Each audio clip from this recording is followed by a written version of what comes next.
Let's now explore a few of our examples. As a reminder, these are examples of parts of poetry, but they also can be used and are regularly used in everyday language. As you can see, we have an apple hanging out here. That apple will come into use in a few minutes. First up, let's check out one of our examples, simile. If we remember, simile is a comparison between two different things designed to create an interest effect. It often uses words such as like or as. An example would be the man as sly as a fox. For our follow-up work now, we're going to create an example using fruit. So for your follow-up work after this lesson, you're going to need a fruit. But for now, keep with me and I'm going to show you some examples using fruit. We're going to use an apple to write our first example. Simile. A simile using apple could be the apple tastes like home. The apple tastes like home. Could be used in a really fun story in which maybe a person grows up on a farm that has apple trees and taking a bite out of the apple reminds them of home while they're traveling. All right? Let's go ahead and check another one. All right? All right. How about metaphor? Metaphor. A metaphor is a comparison between two seemingly unrelated subjects. Typically, one object is described as being the other object. One famous example from William Shakespeare, all the world's a stage. We're gonna use our apple for our example. The apple is a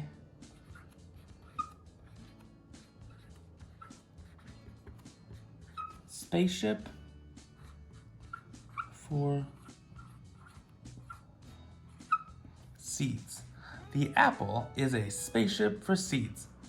I looked at this apple and I tried to think about what could be a unique way, a unique perspective to talk about this apple. And I thought about the seeds that are inside this apple and imagined if they viewed the apple as a spaceship and they're traveling the universe in their spaceship apple, or apple spaceship.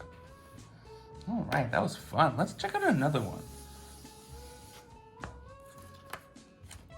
How about alliteration? Ooh, alliteration. Alliteration, one of my favorites. Alliteration is the repetition of the same or similar sounds at the beginning of words. One famous example is the tongue twister, she sells seashells by the seashore. All right, let's do our example using our apple. As we've talked about before, we're gonna do our examples using fruit. I'm gonna talk a little bit more at the end of this video about how you can set up your work using fruit. So, here we go. What if we start with always act, abstract,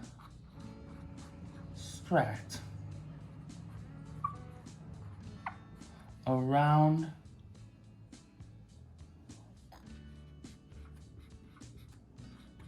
apples.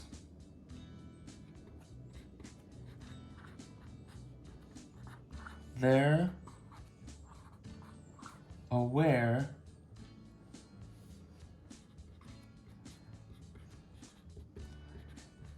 anything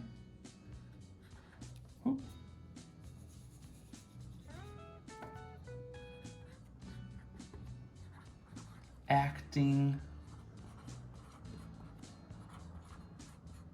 abstract is almost always an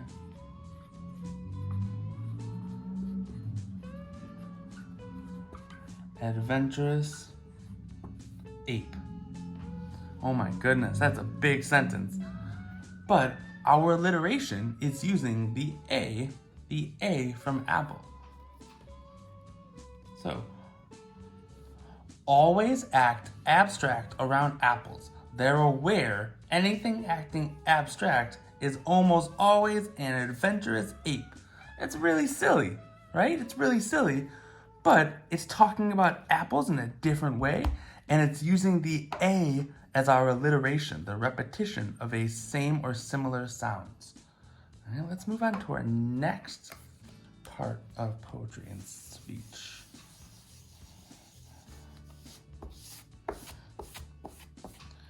Next part of poetry and speech is hyperbole, another one of my favorites, hyperbole. Mr. Jason is prone to use hyperboles. An extravagant exaggeration overstated to produce a dramatic effect. An example would be, I'm so hungry I could eat a horse. Or we've often heard in the classroom, this work plan is impossible. But let's use an example using an apple.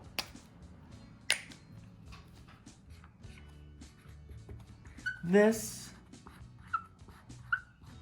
apple could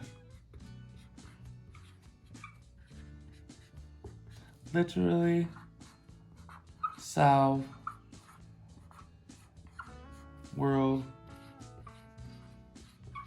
peace.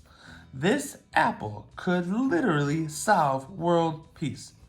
Now the question for you is, could this apple literally solve world peace? Could this apple literally go out in the world and stop all fightings and wars and disagreements?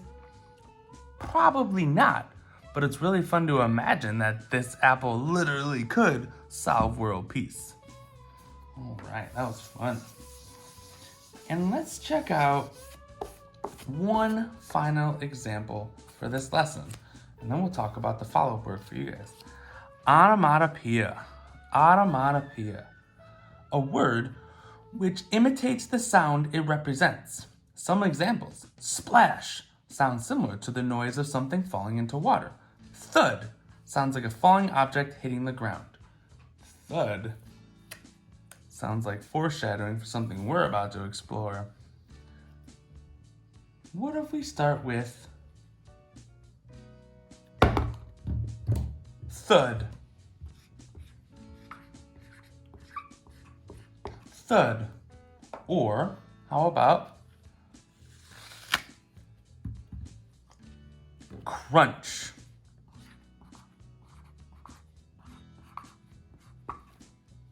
Apple's gonna bite in it now because I crunched it. Crunch. Two great examples. All right, well, that's the end of our examples. Let's now go check out your follow-up work. For your follow-up work, you're gonna need to get a fruit. Any fruit. Like an apple, a lime, a strawberry, really anything in your house that is a fruit. If you don't have any fruit at this very moment, grab a vegetable. But a fruit or a vegetable is gonna be a great object for us to use to focus on for creating our examples. As you can see in the notebook, I have listed out our 5 parts of poetry that we will be doing for follow-up. After each one, I decided that I wanted to remind myself of what the definitions were, so I wrote the definitions. That is not required for you. If it'll help you to remember what the definition is, definitely write it in your composition notebook. Or you're welcome to just list out the 5 examples, and then right after that, write out your example. So I wrote all my examples in the notebook. I wrote, the apple tastes like home for simile.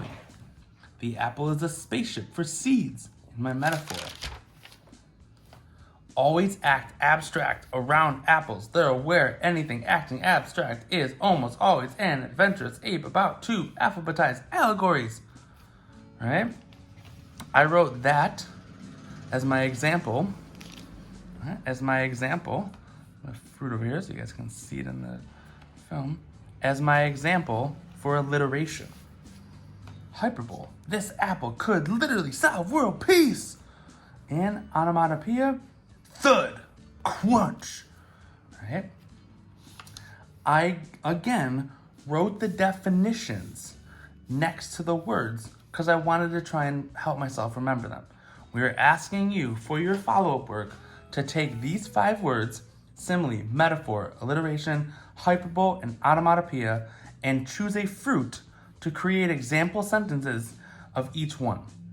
So if you're to choose a lime, all right, you sit down, you start examining this lime. Look at the colors. All right? Look at the smell. Look at the taste. All right? Think about the lime in 5 different ways and then write an example sentence like I've written for each one of the parts of poetry. All right? Thank you again for joining this lesson and have fun with this work. It is a really fun part of our poetry work to start creating examples to then eventually use these example sentences in larger poems or stories that you write in the future. Have fun and thank you for joining the lesson.